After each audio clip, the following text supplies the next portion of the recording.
இப்போ எல்லாமே அணுக்களால் செய்யப்பட்டுள்ளன. நானும் அணுக்களால் செய்யப்பட்டுள்ளேன். அணுக்கள் உள்ள வந்து எலக்ட்ரான்ஸ், புரோட்டான்ஸ், நியூட்ரான்ஸ் இருக்குது. இப்போது என்னுடைய பாடி அதுக்குள்ளே இருக்க எலக்ட்ரான்ஸ், புரோட்டான்ஸ், நியூட்ரான்ஸ் அதெல்லாம் வந்து எப்படி அரேஞ்ச் பண்ணியிருக்கோ அதே அரேஞ்ச்மெண்ட்டை நான் வந்து மறுபடியும் டூப்ளிகேட் பண்ணேன்னா, அதான் எலக்ட்ரான்ஸ், புரோட்டான்ஸ், நியூட்ரான்ஸை வச்சு அதே அரேஞ்ச்மெண்ட்டை வந்து ரிப்பீட் பண்ணி இன்னொரு பிராணியை உருவாக்கினேன்னா அது வந்து நான் ஆகுமா? என்னுடைய உணர்வுகள், என்னுடைய நினைவுகள், என்னுடைய கான்ஷியஸ்னஸ் எல்லாமே அங்கே இருக்குமா? அது நான் தானா? இந்த கேள்விக்கு பதில் வந்து இந்த வீடியோவில் கிடைக்காது.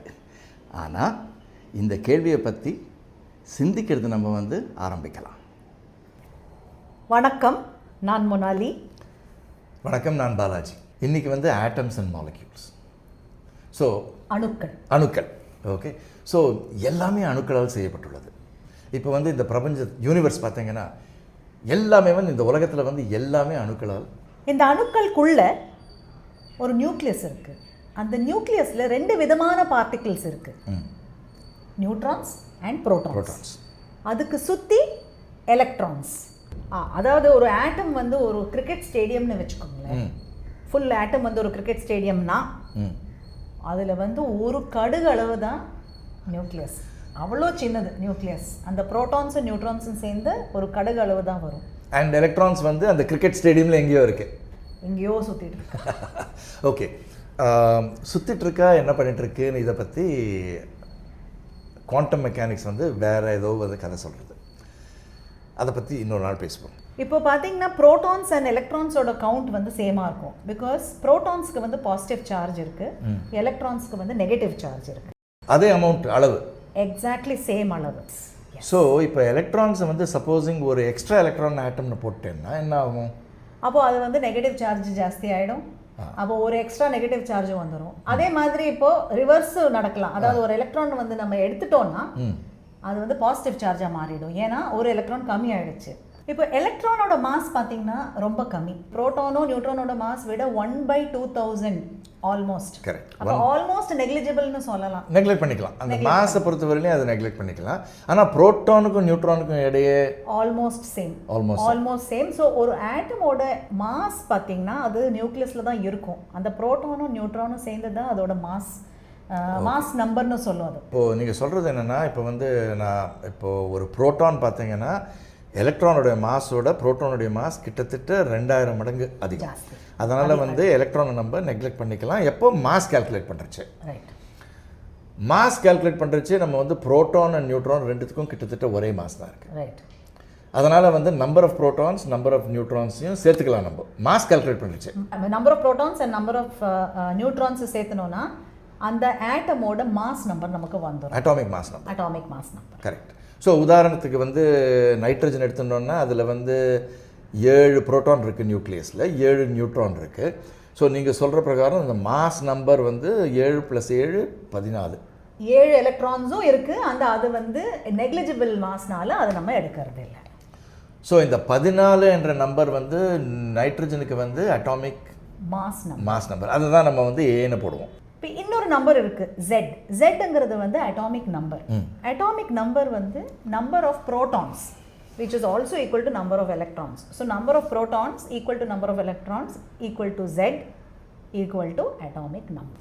இப்போது எலிமெண்ட்ஸ் பார்ப்போம். ஒருவேளை ஹைட்ரஜனாக இருக்கட்டும், ஹீலியமாக இருக்கட்டும், இல்லை சோடியமாக இருக்கட்டும், பெரிலியம், ஏதோ கார்பன், நைட்ரஜன், இந்த எலிமெண்ட் வந்து அதனுடைய கெமிக்கல் ப்ராப்பர்ட்டிஸ், அதனுடைய ஐடென்டிட்டி, அது எந்த எலிமெண்ட்டு சொல்கிறது, அது வந்து இந்த அணுக்குள்ள எது டிட்டர்மின் பண்ணுறது? புரோட்டான்ஸ் தான். நம்பர் ஆஃப் புரோட்டான்ஸ் தான் அதை டிட்டர்மின் பண்ணும். Okay. which is also equal to number of electrons. 6 புரோட்டான்னு சொன்னால் அது கார்பனாக தான் இருக்கணும். 6 புரோட்டான்னா கார்பன் தான். 7 புரோட்டான்னா நைட்ரஜன் தான். 8னா ஆக்சிஜன். ஹைட்ரஜன் வந்து ஒரு புரோட்டான், ஒரு எலக்ட்ரான். ஸோ இப்போது ஹைட்ரஜனுடைய மாஸ் நம்பர் வந்து 1, அட்டாமிக் மாஸ் 1 பிகாஸ் ஒரே ஒரு புரோட்டான் இருக்கிறதுனால 1. Atomic number also 1. ஸோ ஒரு புரோட்டான் இருந்தால் அது வந்து ஹைட்ரஜன். இப்போ ஒரு ஹைட்ரஜன் ஆட்டம்னா அது சிம்பிளஸ்ட் ஆட்டம். அதில் வந்து ஒரே ஒரு புரோட்டான் இருக்குது, அதை சுற்றி எங்கேயோ ஒரு எலக்ட்ரான் இருக்குது. இப்போது அந்த நியூக்ளியஸில் ஒரு புரோட்டான் ப்ளஸ் ஒரு நியூட்ரான் இருக்கிறதுக்கு வாய்ப்பு இருக்கா? வாய்ப்பு இருக்குது. அதுக்கு பேர் வந்து டியூட்ரான். ஸோ அந்த நியூக்ளியஸ் பேர் வந்து டியூட்ரான். நியூட்ரான். அதுலேயே வந்து இப்போ எலக்ட்ரானும் இருக்குது அப்படின்னா டியூட்டீரியம்னு பேர். ஆனால் டியூட்டீரியம் வந்து கெமிக்கலி அது என்னது ஹைட்ரஜன் தானே? கெமிக்கலி ஹைட்ரஜன் தான். because number of proton is 1. ஒரே ஒரு புரோட்டான் தான் இருக்குது. ஸோ அதுக்கு வந்து ஹெவி ஹைட்ரஜன் சொல்லுவோம். எஸ். மாஸ் மட்டும் மாறி இருக்கு தவிர chemical properties still hydrogen so மாதிரி இது என்ன ஹைட்ரஜன் தான். இப்போ இந்த டியூட்டீரியம்ங்கிறது வந்து ஹைட்ரஜனோட ஒரு ஐசோடோப்னு சொல்லுவாங்க. அதுக்கு பேர் வந்து ஐசோடோப். ஸோ ஐசோடோப்ஸ் வந்து ஒரே கெமிக்கல் தான், ஆனால் மாஸ் நம்பர் வித்தியாசமாக இருக்கும். பிகாஸ் நம்பர் ஆஃப் நியூட்ரான்ஸ் வந்து மாறி நம்பர் ஆஃப் நியூட்ரான்ஸ் மாறி. கார்பனுக்கு ஐசோடோப் உண்டா? கார்பனுக்கு ஐசோடோப். கார்பனோட மோஸ்ட் காமன்லி அவைலபிள் பார்த்தீங்கன்னா ஐசோடோப் பார்த்தீங்கன்னா 6 neutron, 6 proton, 6 electron. So atomic mass 12. Atomic mass 12, number 6. இதே அட்டாமிக் நம்பர் 6 வச்சுட்டு 2 நியூட்ரான் எக்ஸ்ட்ரா ஆட் பண்ணோன்னா 6 புரோட்டானு 8 நியூட்ரான் சேர்ந்து 14 will become the mass number. So இதுக்கு வந்து C14 சொல்லுவோம். அண்ட் C14ஓட ஒரு பெரிய ஒரு அப்ளிகேஷன் எங்கே சொல்லுங்க? Radio activity. Radio activity and hence carbon 14 டேட்டிங்னு சொல்லும். ஓகே, வேறு எலிமெண்ட்டுக்கு வருவோம். ஹைட்ரஜனுக்கு அப்புறம் வந்து 2 புரோட்டான் எடுத்துட்டா அது வந்து ஹீலியம். ஹீலியம் நியூக்ளியஸில் வந்து 2 புரோட்டான் இருக்குது. 2 புரோட்டான் 2 நியூட்ரான். ஸோ ஹீலியம்க்கு வந்து 2 புரோட்டான் 2 நியூட்ரான். 2 புரோட்டான்னா அட்டாமிக் நம்பர் வந்து 2. Z is equal to 2. Correct. Atomic mass 4. Because 2 neutron 2 proton. 2 proton. So இந்த 4ன்னு நீங்கள் சொல்கிறீங்களே, அது என்னது அட்டாமிக் மாஸ்னா அது என்ன 4 grams 4 kilograms இல்லை? 4 grams 4 kilograms இல்லை. அது கால்குலேட் பண்ணுறதுக்கு ஒரு ஃபார்முலா இருக்குது. ஸோ அது வந்து ஒரு இந்த அட்டாமிக் மாஸ் எடுத்துட்டு 4ன்னு இருக்கு இல்லையா, அதை வந்து ஒரு புரோட்டானுடைய மாஸ் நீங்கள் கிராம்ஸ்லேயோ கிலோகிராம்ஸ்லேயோ எடுத்துட்டு அத்தால் பெருக்கினீங்கன்னா உங்களுக்கு வந்து ஆக்சுவல் மாஸ் கிடைச்சிடும். கரெக்ட். எந்த யூனிட்ஸில்? கிராம்ஸில் கிடைச்சிடும். ஸோ இப்போ ஹைட்ரஜன் ஆட்டம்ஸ் பற்றி நம்ம பேசியிருக்கோம். இப்போ ஹைட்ரஜன் கேஸை நான் வந்து ஒரு கண்டெய்னரில் எடுத்துட்டேன்னா அது வந்து ஃபுல் ஆஃப் ஆட்டம்ஸ் இல்லை, அது வந்து மாலிக்யூல்ஸ். ஏன்னா ஹைட்ரஜன் ஆட்டம் வந்து ஸ்டேபிள் கிடையாது. ஸோ அது வந்து 2 ஹைட்ரஜன் அணுக்கள் ஆட்டம் சேர்ந்து ஹைட்ரஜன் மாலிக்யூல் ஃபார்ம் பண்ணும். அதுதான் ஸ்டேபிள் ஃபார்ம். ஓகே, மாலிக்யூல் ஃபார்மேஷன்னா இங்கே வந்து இப்போ வந்து ஒரு ஹைட்ரஜனுக்கு வந்து ஒரு புரோட்டான் ஒரு எலக்ட்ரான் இருக்குது, இன்னொரு ஹைட்ரஜனுக்கு ஒரு புரோட்டான் ஒரு எலக்ட்ரான் இருக்குது. அது ரெண்டும் சேர்ந்து வந்து பாண்ட் ஃபார்மேஷன் சொல்லுவோம் இல்லையா? Bond formation. Hydrogen H2 molecule வந்து 2 ஹைட்ரஜன் இருக்குது, ஃபார்முலா வந்து H2ன்னு எழுதுவோம். அதுக்கு வந்து கெமிக்கல் ஃபார்முலான்னு சொல்லுவோம். ஸ்ட்ரக்சரல் ஃபார்முலா வந்து HHன்னு போட்டு நடுவில் ஒரு பாண்டுக்கு வந்து ஒரு லைன் போட்டுருவோம். அதுவே வந்து ஒரு நம்ம வந்து 3 dimensional மாடலாக பார்க்கணுன்னா பார்க்குறதுக்கு இப்படி இருக்கும். ஓகே, டம்பெல் ஷேப் மாதிரி இருக்கும். ஆனால் நீங்கள் ஒரு கேள்வி கேட்கலாம், பார்க்குறதுக்கு ஹைட்ரஜன் மாலிக்யூல் உண்மையிலேயே எப்படி இருக்கும், ஹைட்ரஜன் ஆட்டம் எப்படி இருக்கும்னு கேட்கலாம். கரெக்ட். அதுக்கு வந்து நம்ம இப்போ என்ன பார்க்கணுன்னா லைட் வேணும். கண்டிப்பாக ஒரு லைட் சோர்ஸ் வேணும். ஆமாம். அதுக்கப்புறம் அதுக்கு வந்து எக்யூப்மெண்ட் வேணும். லைட் வந்து உங்கள் மேலே ஸ்கேட்டர் ஆகிட்டு, எக்யூப்மெண்ட்னா நம்ம கண்ணு தானே. கரெக்ட். கண்ணோட ரெட்டினால வந்து எப்படி வந்து அது விழுகுதோ, இமேஜ் ஃபார்ம் ஆகுதோ, அப்படி தான் நம்ம பார்க்குறோம். நம்ம பர்சீவ் பண்ணுறது அப்படி தான். அதே மாதிரி தான் இங்கேயும் பண்ணணும். ஸோ இப்போ அதே மாதிரி வந்து ஹைட்ரஜன் ஆட்டம் மேலே நம்ம ஒரு லைட் ஷைன் பண்ணோம்னா அந்த லைட்டோட துகள்கள் ஃபோட்டான்ஸ்னு சொல்லுவோம், அது வந்து ஹைட்ரஜன் ஆட்டம் உள்ள எலக்ட்ரான்ஸ் மேலே புரோட்டான்ஸ் மேலே எப்படி இன்ட்ராக்ட் ஆகுது, அதுலேருந்து எப்படி ஸ்கேட்டர் ஆகுது, அது ஒரு பெரிய தியரி இருக்குது. அதுலேருந்து இமேஜ் ஃபார்மேஷன் பண்ண முடியுமா? இது வந்து ஒரு விஸ்தாரமான சப்ஜெக்ட். இது மேலே வந்து ஃப்யூச்சரில் வந்து கண்டிப்பாக ஒரு வீடியோ பண்ண போகிறேன். ஆனால் அது புரியறதுக்கு வந்து அதுக்கு முன்னாடி நிறைய ஃபிசிக்ஸ் கற்றுக்கணும். அந்த ஃபிசிக்ஸ்லாம் இந்த வீடியோ சீரீஸில் கண்டிப்பாக வந்துடும். ஸோ அதனால் வந்து இப்போதைக்கு நான் வந்து என்ன சொல்கிறேன்னா, ஒரு ஹைட்ரஜன் ஆட்டம் இல்லை ஹைட்ரஜன் மாலிக்யூல் பார்க்கறதுக்கு எப்படி இருக்கும் என்ற கேள்விக்கே அர்த்தம் கிடையாது. ரைட். அது நம்ம வந்து கான்செப்சுவலாக புரிஞ்சுட்டா போகிறோம். அது இன்றைக்கி புரிஞ்சுக்கணும்னு தேவையில்லை. ஸோ இன்னைய பொறுத்தவரையிலையும் நியூக்ளியை இருக்குது, 2 நியூக்ளியஸ் இருக்குது இந்த மாலிக்யூலில், ஒரு புரோட்டான் இன்னொரு புரோட்டான். அதை சுற்றி இருக்கிற ரீஜனில் வந்து 2 எலக்ட்ரான்ஸ் இருக்குது. அந்த 2 எலக்ட்ரான்ஸுமே வந்து 2 நியூக்ளியஸ் சுற்றியும் இருக்கும். ரைட். அதுக்கு தான் வந்து ஷேரிங் த எலக்ட்ரான்ஸ்னு சொல்லுவோம். இப்போது ஹைட்ரஜனுக்கு அப்புறம் பார்த்தீங்கன்னா இப்போ நம்ம வந்து லித்தியம் எடுத்துட்டோம், இல்லைன்னா பெரிலியம், போரான், கார்பனுக்கு வருமே. கார்பனுக்கு பண்ணலாம். கார்பனில் வந்து 6 புரோட்டான் இருக்குது, 6 புரோட்டான் இருக்குது, 6 எலக்ட்ரான் இருக்குது, 6 நியூட்ரான் இருக்குது. 6 நியூட்ரான் இருக்குது. கார்பனும் பாண்ட் ஃபார்மேஷன் பண்ணுமா? கண்டிப்பாக பண்ணும். கார்பனோட பாண்ட் ஃபார்மேஷன் ரொம்ப இன்ட்ரெஸ்டிங். ஏன்னா கார்பன் வந்து 4 பாண்ட் ஃபார்ம் பண்ணும். ஒரு கார்பன் ஆட்டம் வந்து 4 மித்த ஆட்டம்ஸோட பாண்ட் ஃபார்மேஷன் ஃபார்ம். பாண்ட்னா ஒரு ஒரு எக்ஸாம்பிளுக்கு எடுத்தீங்கன்னா மீத்தேன் நம்ம நீங்க கேள்விப்பட்டிருக்கோம், எல்லாருமே கேள்விப்பட்டிருப்போம். Because methane is also responsible for lot of pollution. ஆனா மீத்தேன் குளோபல் வார்மிங் கூட சொல்லுவாங்க. ரைட். ஆனா அதுலயே வந்து மீத்தேனோட ஃபார்முலா பாத்தீங்கன்னா C, ஒரு கார்பன் ஆட்டம். அந்த கார்பன் ஆட்டமோட 4 பாண்ட்ல 4 ஹைட்ரஜன் ஆட்டம்ஸ் இருக்கு. அப்போ ஒரு C 4 hydrogen atoms. So CH4 is methane. CH4 is methane. இப்போ மீத்தேனுடைய ஸ்ட்ரக்சர் வந்து இப்படி தான் இருக்கும், 3 டைமென்ஷனல் ஸ்ட்ரக்சர் இப்படி இருக்கும். ஸோ இப்போது இதையே கொஞ்சம் கேர்ஃபுல்லாக பார்க்கலாம். மீத்தேன் கார்பன் வந்து 4 சிங்கிள் பாண்ட்ஸ் ஃபார்ம் பண்ணியிருக்கு. ஒவ்வொரு ஹைட்ரஜனும் பார்த்தோன்னா அது ஒரு சிங்கிள் பாண்ட் தான் ஃபார்ம் பண்ணியிருக்கு. ஆமாம். ஸோ இப்போ ஹைட்ரஜன்னால ஒரு சிங்கிள் பாண்ட் தான் ஃபார்ம் பண்ண முடியும். ஓரோ ஹைட்ரஜன் வந்து கார்பனோட ஒரு சிங்கிள் பாண்ட் தான் ஃபார்ம் பண்ணியிருக்கு.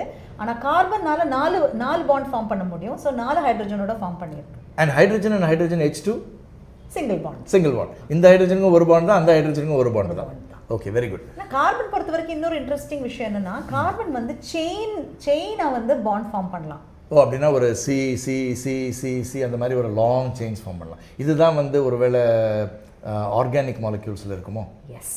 ஒரு காலகட்டத்தில் வந்து ஆர்கானிக் கெமிஸ்ட்ரினா ஸ்டடி ஆஃப் லிவிங் ஆர்கானிசம்ஸ், உயிரினங்கள், அதனோட ஸ்டடி தான் வந்து ஆர்கானிக் கெமிஸ்ட்ரின்னு சொல்லிட்டு இருந்தோம். இப்போ வந்து ஆர்கானிக் கெமிஸ்ட்ரியோட டெஃபினேஷன் என்னென்னா ஸ்டடி ஆஃப் கார்பன் காம்பவுண்ட்ஸ். ஏன்னா கார்பன் காம்பவுண்ட்ஸ் தான் ஆக்சுவலி நம்ம லிவிங் பீயிங்ஸில் வந்து பார்த்திங்கன்னா எல்லாமே கார்பன் காம்பவுண்ட்ஸ் தான். Correct. Hydrocarbons, DNA, RNA, enzymes, carbohydrates எல்லாமே வந்து கார்பன் பேஸ்ட் காம்பவுண்ட்ஸ் தான். ஸோ இந்த கார்பனுடைய பலவிதமான ஸ்ட்ரக்சர்ஸ் ஃபார்ம் பண்ண முடியுது. நீங்கள் வந்து லாங் செயின்ஸ்னு சொன்னீங்க, அதை தவிர வந்து பிரான்ச்சஸ் கூட இருக்கும். ஸோ இதுலேருந்து வந்து நீங்கள் சொல்கிற மாதிரி ஒரு காம்ப்ளெக்ஸ் மாலிக்யூல்ஸ், பெரிய long chain molecules, DNA, RNA, carbohydrates, இதெல்லாம் வந்து உயிருள்ள பிராணிகளுக்கு அதனுடைய சிம்பிளஸ்ட் லைஃப் என்னென்னா ஒரு சிங்கிள் செல். நம்ம வந்து பல செல்கள் சேர்ந்து multi celled organisms. Single cell ஆர்கானிசம்னா ஒரு பாக்டீரியா அந்த மாதிரிலாம் இருக்குது, அமீபா. அது எல்லாத்துலேயும் கூட வந்து கார்பன் காம்பவுண்ட் தான். ஸோ எல்லாமே கெமிக்கல் பேசிஸ் தான். ஸோ நீங்கள் சொல்கிற பிரகாரம் வந்து லைஃப்க்கு வந்து கெமிக்கல் பேசிஸ் தான். டோட்டலி. ஸோ இந்த கார்போஹைட்ரேட்ஸ், DNA அதெல்லாம் சொன்னாங்க இல்லையா, அதை தவிர வந்து இப்போ வந்து நம்ம உடலில் பார்த்தோம்னா 60% வந்து வாட்டர். ஆனால் வாட்டர் கார்பன் காம்பவுண்ட் இல்லை. வாட்டர் வந்து 2 ஹைட்ரஜன் ஆட்டமும் ஒரு ஆக்சிஜன் ஆட்டம் வச்சு ஃபார்ம் பண்ணுற காம்பவுண்ட். ஸோ ஆக்சிஜன் வந்து 2 பாண்ட்ஸ் ஃபார்ம் பண்ணும். ஆக்சிஜன் 2 பாண்ட் ஃபார்ம் பண்ணும். ஒரு பாண்ட் ஹைட்ரஜன், இன்னொரு bond hydrogen. Okay. So formula வந்து H2O. ஸோ ஸ்ட்ரக்சர் வந்து இப்படி இருக்கும். ரைட். ஸோ வாட்டர் வந்து அதுவும் ஒரு கெமிக்கல் காம்பவுண்ட் தான். அது ஒரு கெமிக்கல் காம்பவுண்ட் தான். But it is not a carbon compound. Okay. So நம்ம உயிருக்கு வந்து வாட்டர் ரொம்ப இம்பார்ட்டண்ட்.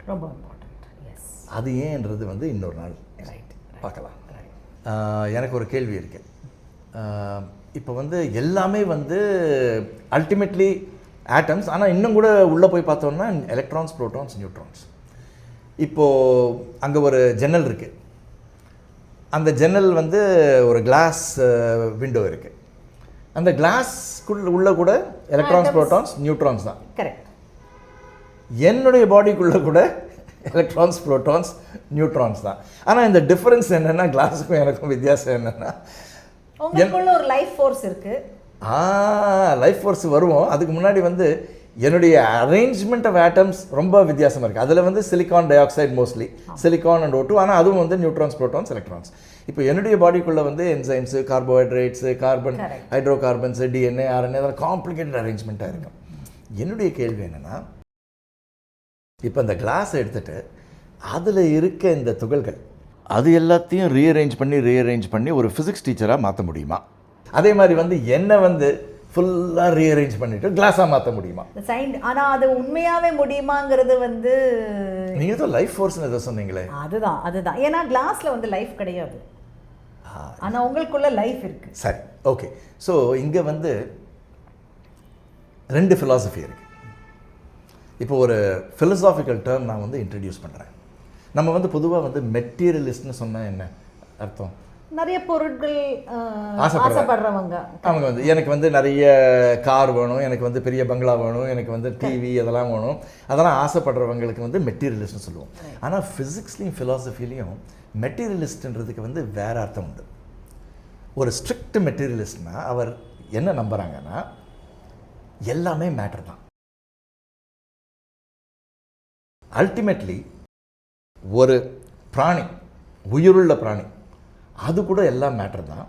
இந்த மேட்டருடைய இன்டராக்ஷன்ஸ் அப்படின்னா லாஸ் ஆஃப் ஃபிசிக்ஸ், இயற்பியல் சட்டங்கள், லாஸ் ஆஃப் கெமிஸ்ட்ரி, கெமிஸ்ட்ரியின் ரசாயன விதிகள், இதுலேருந்து தான் லைஃபே உருவாகிறது, இந்த காம்ப்ளெக்ஸ் இன்ட்ராக்ஷன்லேருந்து.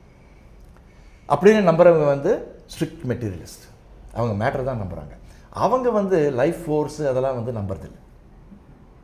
அவங்க என்னென்னு சொல்கிறாங்கன்னா, இந்த லைஃப்ன்றது வந்து இந்த இன்டராக்ஷன், இந்த கெமிஸ்ட்ரியிலேருந்தே லைஃப் வந்து உருவாகிறது, இந்த காம்ப்ளெக்ஸ் இன்டராக்ஷன்லேருந்து லைஃப் உருவாகிறது.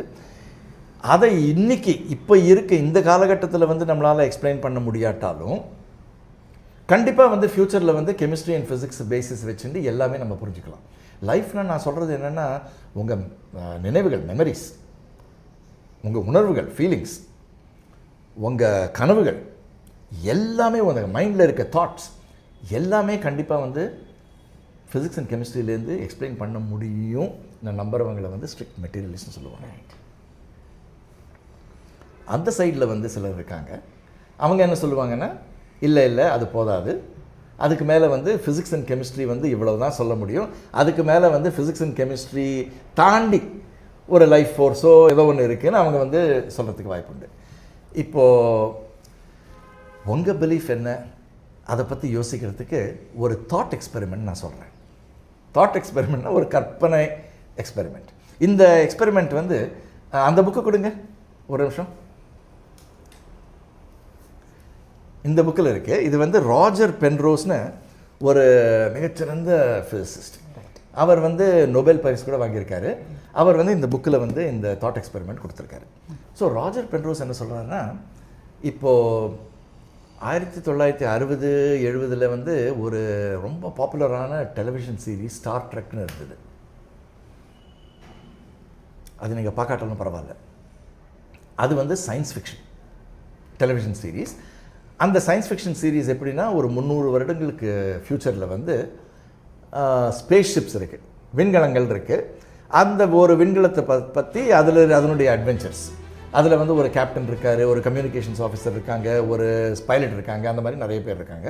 பெரிய ஸ்பேஸ் ஷிப் அது வந்து கேலக்சிலேருந்து போயிட்டே இருக்கும், அதனுடைய அட்வென்ச்சர்ஸ். அந்த ஸ்பேஸ் ஷிப்லேருந்து ஒருத்தர் வந்து சப்போஸ் வந்து ஒரு கிரகத்துக்கு வந்து சேரணும்னு வச்சுக்கோங்க, அங்கே டெலிபோர்ட்டேஷன் டிவைஸ்னு ஒன்று வந்து யூஸ் பண்ணுவாங்க. அது எப்படின்னா, ஒரு சேம்பர், ஒரு ரூம் மாதிரி இருக்கும், அதுக்குள்ளே ஒருத்தர் போய் நிற்பார். அந்த மெஷின் வந்து அவரை வந்து ஸ்கேன் பண்ணும். ஃபுல்லாக வந்து எந்தெந்த ஆட்டம் எங்கே இருக்குது, எந்தெந்த ஆட்டம் எந்த ஆட்டமோட கனெக்டடாக இருக்குது, ஃபுல் பாடி வந்து ஃபுல் காம்ப்ளெக்ஸ் கெமிஸ்ட்ரி ஸ்கேன் பண்ணிவிட்டு அந்த இன்ஃபர்மேஷனை வந்து அந்த பிளானட்டுக்கு அனுப்பிடுறது. அந்த பிளானட்டில் இருக்க பொருட்களை வச்சு அந்த மனுஷனை வந்து மறுபடியும் உருவாக்குறது அதே மாதிரி. ஸோ அப்படின்னா அந்த உருவாக்கின மனுஷன் அவனுக்கோ அவளுக்கோ அதே உணர்வுகள், அதே நினைவுகள், அதே ஃபீலிங்ஸ், அதே தாட்ஸ் எல்லாமே அப்படியே வந்து உருவாகிறது அப்படின்னு நீங்கள் நம்பினீங்கன்னா நீங்கள் வந்து ஒரு மெட்டீரியலிஸ்ட். அப்படி பண்ண முடியும்னா, ஸோ இந்த சீரீஸில் வந்து அப்படி பண்ண முடியுது. அதே டைமில் வந்து அங்கே சேம்பரில் ஒருத்தர் நிற்கிறார் இல்லையா, அவர் வந்து அழிக்கப்படுறார். அந்த மெஷின் வந்து அவரை வந்து அழிச்சிடும்.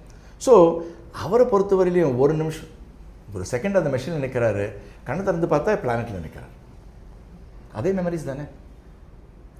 ஸோ இப்போ வந்து பென்ரோஸ் ஒரு கேள்வி கேட்குறாரு. ஒரு நாள் வந்து நீங்கள் வந்து அந்த மெஷின்குள்ளே போகிறீங்க, நீங்கள் என்ன எதிர்பார்க்குறீங்க, சுவிட்சை போட்ட உடனே நீங்கள் வந்து பிளானட்டில் இருப்பீங்கன்ட்டு. நீங்கள் சேம்பரில் நின்றுட்டு அப்புறம் வெளியே வரீங்க, ஆனால் இன்னும் ஸ்பேஸ்ஷிப்லேயே இருக்கீங்க.